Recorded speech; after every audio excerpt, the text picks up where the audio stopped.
David Friedman was the U.S. ambassador to Israel under the Trump administration. He's got amazing successes under his belt, including moving the embassy of the United States to Jerusalem, recognizing Jerusalem as Israel's capital, the Pompeo Doctrine, which recognizes Jewish rights in Judea and Samaria, and many others, the recognition of the Golan Heights as part of Israel. He's written a book called Sledgehammer, which detailed the story of that period. And now he's on to a new book called One Jewish State. David Friedman, thank you so much Ambassador Friedman, thank you so much for letting me join you today. Yeah, Yishai, great to be with you. A lot of successes, and yet the next administration, the Biden administration, started rolling back a lot of those successes. When I spoke to you previously, you explained about the situation with Iran. Iran is now a much more formidable figure than it was just not so long ago. When you were in office, Iran now has chess pieces of offense against Israel in South Lebanon, in Gaza, in Yemen, maybe even in Jordan, and even maybe on American campuses. So your administration, when you were there, the Trump administration was suppressing the jihadist impulse, and now that jihadist impulse is much bigger. So I wanted to ask you about the changeover in administration, and then or you can agree or disagree, tell me, did that lead to the October 7th attack on Israel, the massacre? Well, since we left office, the trajectory of the Middle East has been downward, and it's all because of policy mistakes. Unfortunately, the Biden administration, when we left office, Iran's GDP was under $200 billion. They couldn't sell much oil. I mean, they could, on the black market, this market, they could occasionally, do some transactions. But our sanctions were really backbreaking, really bankrupting sanctions. And then Biden comes along with his team, and they just stop enforcing them, so that Iran's GDP is now about 450 billion. I mean, now that's, for a country to increase its GDP in 2-3 years by 150%, it's unheard of. Wow. It's undoable, right? Wow. Nobody can do that organically. But they did, and they had all this newfound wealth. And what did they do with it? I mean, they didn't give it to their people. They didn't build hospitals. They didn't build schools. They didn't build roads. They funded the Houthis in their terror activities. They funded Iraqi Hezbollah. They funded Lebanese Hezbollah. They funded the Syrian militias, and they funded Hamas. And they made them all far more lethal and far more powerful than before. We've seen it. We've seen, unfortunately, with our own eyes, just what these rogue terrorist states are now capable of doing. And on top of that, on top of the direct, sanctions relief to Iran, Biden turned on the spigot directly to the Palestinians. We had cut off all the funding of UNRWA. He turned it back on more than before. So UNRWA, which the U.S. was saying is a humanitarian organization, we've now found out, unfortunately, they're a terrorist organization, right? They have actual terrorists, in their camp, working to kill Jewish people. But he turned on the funding of UNRWA, turned on other Palestinian funding, started giving more money to the PA. And all that money, right, what did it go for? It just went for more lethal activities. So, it's hard to prove a negative. It's hard to prove whether Hamas would have attacked or not on October 7th, had we been in power. But I would say all indications are, without being able to prove it, no, it wouldn't have happened. Because Hamas just wouldn't have had the resources, they wouldn't have had the backing from Iran, they wouldn't have had the backing from Hezbollah to do this. And so, now as we kind of move towards maybe another phase of this war, maybe not, we're not sure where it's going exactly, but certainly Hamas has been degraded, materially.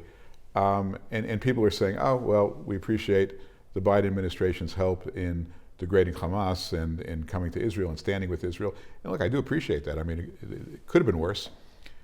But all that the Biden administration did was help Israel react to a threat that never should have been made in the first place. It never would have been made in the first place, I believe, had the Trump administration still been in effect. So it's very frustrating.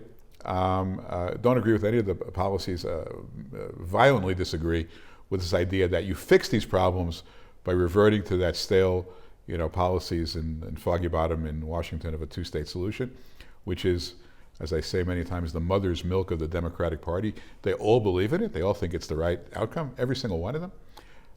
It's a terrible outcome. It's never going to work. It feeds more violence, more frustration, more disappointment, more terrorist attacks. So yeah, it matters a lot. It matters a lot who's in the White House in terms of these particular conflicts. And I hope we have a chance to reverse a lot of these mistakes. So we just discussed a threat coming from the East, meaning to say from Iran, and policies that could mitigate or God forbid, help them grow their jihadism. But there's another threat that has come since the time that you were in office, and that is on American campuses and the atmosphere in the United States. Now, I was just on a trip in America. I was in Texas, and I was in Niagara, and I was in New Jersey and New York. And I didn't feel it, okay? I didn't feel it. And I didn't feel it in the subways, and I didn't feel it, But when I speak to students on campus, they do feel it. They do indeed feel it. You're still an American citizen, a proud American citizen. Yeah. What's going on with that country? What's going on with the atmosphere? Oh, and just to add to that, just last night, I have a new app on my phone, listening to international radio stations. I was listening to the BBC World, their global report. I mean, the way that they explained Israel was so negative that we are just killing babies. The whole story was about a guy gave birth to twins, and then he left to get their birth certificates. He came back, the house was bombed. That's the news that people are imbibing in the United States and in places around the world. Tell me about the growth of this thing that people talk about, anti-Semitism, this atmosphere. Well, it's been brewing for many years. For many years, it was not a secret that if you were a pro-Israel professor on a college campus, you weren't getting tenure. Right. So I mean, college campuses have been anti-Israel for even when I went to Columbia, and I graduated in 1978. Even then, that was the kind of the wellspring of Palestinian nationalism, with Edward Said being the kind of the godfather of it all. But it's gotten worse and worse and worse. When I went to Columbia, we could talk about these things. We'd have civilized conversations, even if people were hostile to Israel. It's gotten out of control completely. Now, it's starting to turn back. Just a couple of days ago, a federal district judge in Los Angeles issued an injunction against UCLA from having a double standard, where they were allowing Palestinian activists to keep Jews from going to parts of the campus, to keeping them out. This judge ripped them, So it's starting to turn back. Manoush Shafiq, the president of Columbia, just resigned today, in the news today. So there is an acceptance of the fact that people have gone off the rails here. Students have gone off the rails. But look, school's going to start in a couple of weeks, and it's probably going to be just as bad. And these are agitators that most of them are not organic, American homegrown students. A lot of these elite universities have taken in a lot of Arab students, a lot of Palestinians. They've gotten huge grants from wealthy countries, and they've used that money in ways that have not been helpful to America or to Israel. But at the end of the day, look, this is, we're not going to stop the protests. We got to stop the violence. I mean, we got to stop the violence. The idea that Jews should feel unsafe on college campuses is absolutely unacceptable. Democrats rely upon these students to vote them into office. They're only going to go so far. Republicans are willing to, I think, step up law enforcement. And again, this is a local issue. And that's important. Law enforcement is important. But it's not just about physical violence. It's also about a narrative that's created right now that's taking a normative grip. It is. And look, there's just a lot more anti-Israel media out there, and a lot more people with a lot more money. And people, there's a lot of people trying to combat it, and there's all kinds of efforts that are well intended. Here's my view. Okay, I hope I'm right. To really fight anti-Semitism on campus, the Jewish people who need to make that fight need to know what they're fighting for, right? Like, it's not just bring them home. It's not just bring them home. No, I mean, of course, it's bring them home as one of the goals, but no, it's about why is it worth being Jewish? Like, what are we fighting for? There's a reason why in Israel, when you induct a group of people into the army, group of incoming soldiers, you bring them right to the Western Wall, right? So they know what they're fighting for. They understand that they're fighting for a 3,000-year-old legacy of the Jewish people that has to be continued and has always been under threat, but we've always managed to meet those challenges. Okay, and you need to understand where you fit in that continuum. Jewish people, Jewish education. My father used to say this, as unfortunately, he's gone 15, 20 years already, and he said it when he was younger, so this is nothing new. But he used to say that Jewish education in America, is a mile wide and an inch deep, right? Meaning that there's tons and tons of places out there where you can sign up for some Jewish education, but it's an inch deep. It doesn't really tell you much.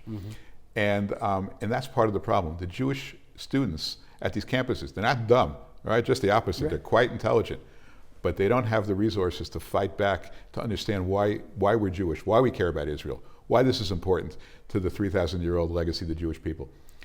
When they know that, okay, we'll win the fight. Now, and that's why, my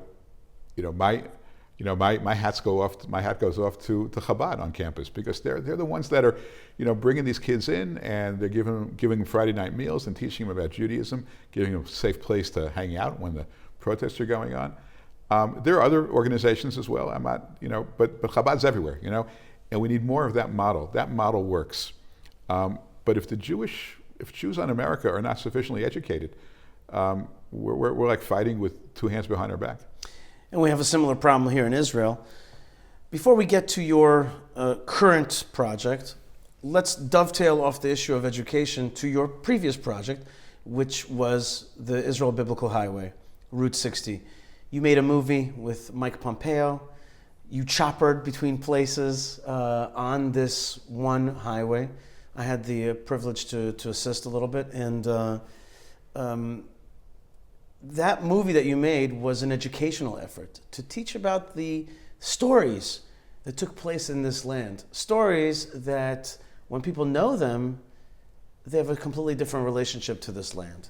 That project was a little bit cut short. Yeah, unfortunately. By October 7th. We put the film out. We premiered at the Museum of the Bible in Washington. We put it out in 1,100 theaters the following week.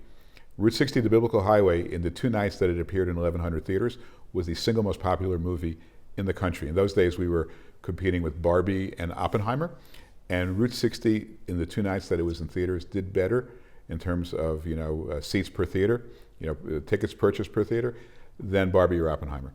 We were enormously gratified by that, and then the war hit, and it was kind of tone deaf to keep pushing it. So we'll try to maybe reinvigorate it again.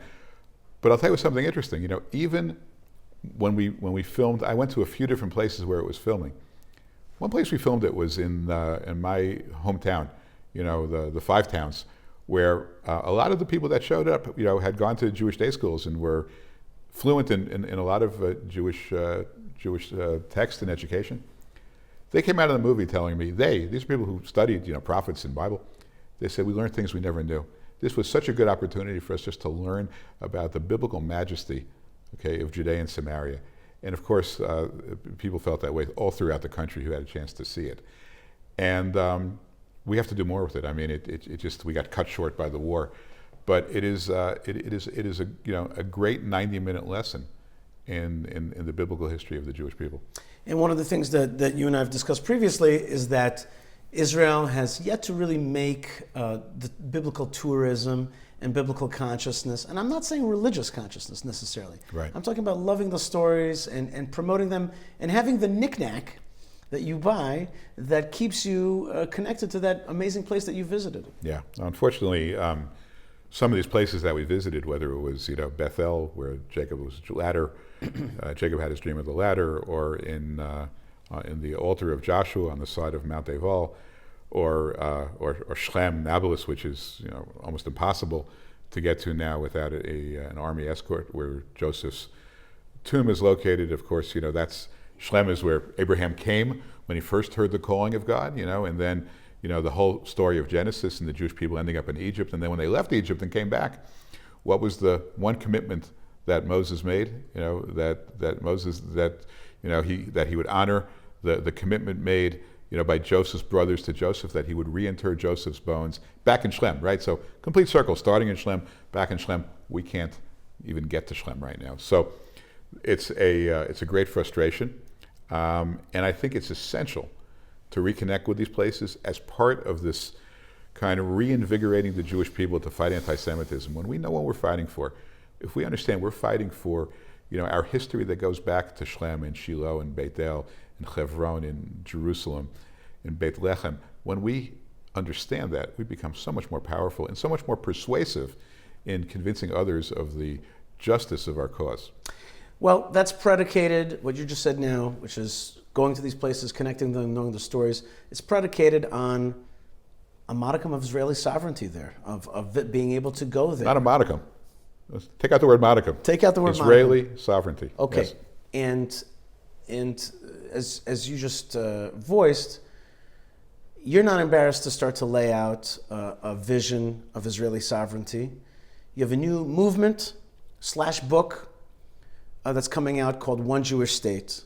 OneJewishState.net is the website and social media as well, One Jewish State. And you just announced that the book is coming out. I was lucky enough to see an early copy. Let's talk about this. Here's a former ambassador who has had a passion for the land of Israel and did a lot in that role. Now you're continuing that activism through this movement and book. So tell me what's the premise here? So the 30,000 foot premise is in the title.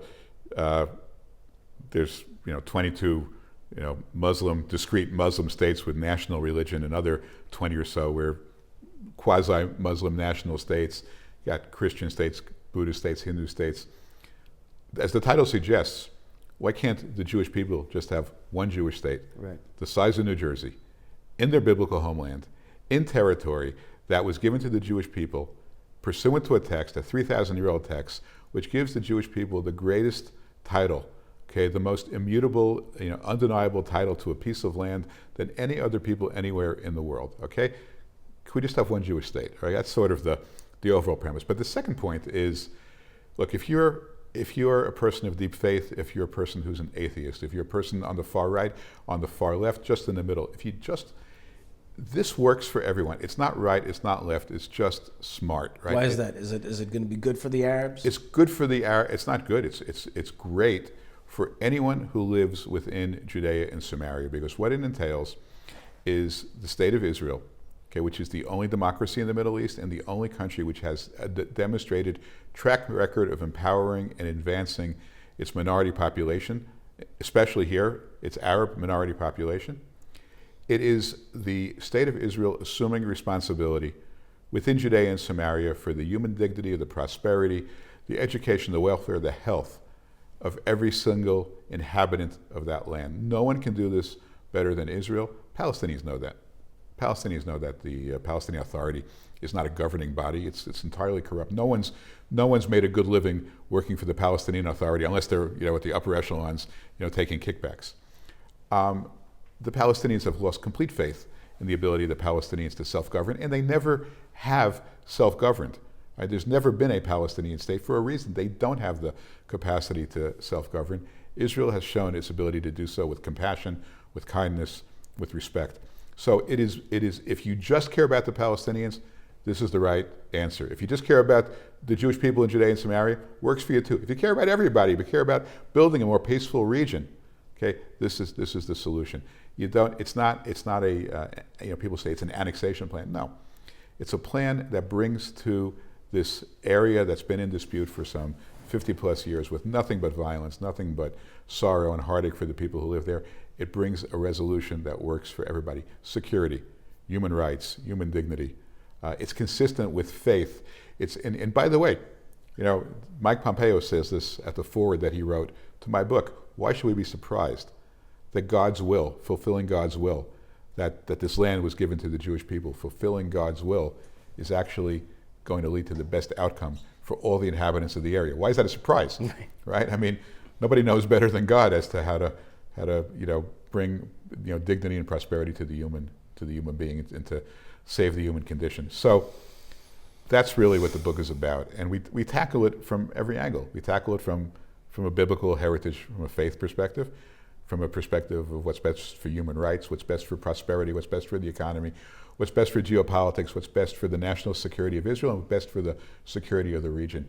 No matter how you slice it, you can take all these vectors and analyze them independently, and what you find out is that they all converge. They all converge to the same place: one Jewish state. One Jewish state. There'll never be a second Jewish state, not a third Jewish state. Israel has no aspirations beyond this Jewish state. One Jewish state for the Jewish people, with dignity, prosperity, freedom for all those minorities who live within the Jewish state. To me, it's a win-win-win. Anybody affected by it, and I hope people will read it with just an open mind, because the tendency will be, because the two-state solution is so much, inbred within, certainly the Democratic Party, certainly the State Department. It's the mother's milk, as I say, of the Democratic Party. Just read this with an open mind. Just take a step back. Two-state solution doesn't work. We know it doesn't work. Right. Well, I would think that people who are intellectually honest would like to find something different than the recurring failure. There's another vector, which is when you put all those vectors together, that vector is called common sense. Yeah. It's just a common sense. But I would like to ask you about one last vector, which is, the book is called One Jewish State, which is, the eyes of the book, therefore, would seem to be on Israel. But you've also had a lot of relationships in the region, and you're one of the authors of the Abraham Accords. I've taken the liberty to take that word even further and say, maybe we shouldn't even call the Middle East, maybe we should call it the Abrahamic region. Yeah. I love that term, I think, by the way, and I love the chapter in your other book, Sledgehammer, about how that name came about. And I tell that to people all the time. I think it was a miraculous moment, personally. Yes. Tell me about how one Jewish state affects the Abraham Accords. So look, I think for Israel to really provide to the Palestinians living in Judea and Samaria the types of governmental services that will, begin to de-radicalize that population. And again, recognizing that this is a process that may take some time and may involve weeding out. There's still going to be terrorists that have to be dealt with and, have to be weeded out. So it's not like this happens overnight. But for Israel to develop, the infrastructure there and the educational system, and to teach, Palestinians, not to hate Jews, but to love life, right, and to pursue maybe health sciences and political science, and to really think about how to build a better world. It's expensive. Now Israel just suffered through this massive trauma. They're going to run, budget deficits for who knows how long. It's going to be a trying time to get out of this trauma. Israel will, there's no doubt, but it'll take a few years. And what do the Abraham Accord countries want, right? Their issue is they feel that there has to be a solution that provides a better life for the Palestinians. I believe they know in their hearts that a Palestinian state won't do that. A Palestinian state will create yet one more terrorist platform in this region that will be bad for everybody. So this has to be a partnership, I think, with the Emirates. I think with the Saudis too. I think with some of the other, moderate Sunni nations, to say, look, help us, de-radicalize Judea and Samaria under Israeli sovereignty, but with enough resources to really, enable these countries to say, look, we've taken care of the Palestinians. We've assumed for historically an obligation to the Palestinians. It doesn't have to be a state, but it has to. We care about the Palestinian people, not a particular Palestinian leader who's been in office 20 years past his electoral mandate. So that we have to have those discussions, and I think we can. I think deep down, everybody understands what Israel's dealing with. They understand who the Palestinians are. They understand what their flaws are, what the problems are. They understand that a lot of people, a lot of decent, innocent people have been caught in the crossfire and need to be extricated from that. And I think it's a great joint project for Israel with the Abraham Accord countries, and it will expand, I believe, the Abraham Accords, all to create this circle of peace and security as a bulwark against the one bad actor in the region, which is Iran. Right. So a one Jewish state that is strong, is able to exist within its borders, but also has the military prowess, the economic prowess to push back on actors who are inflaming this region. Yeah, it just makes the whole region more stable and more peaceful. David Friedman, your new book is called One Jewish State. I want to congratulate you, and we look forward to seeing you back in the role as U.S. Ambassador to Israel. Thank you so much. Thanks, Yishai. Be well. Thank you.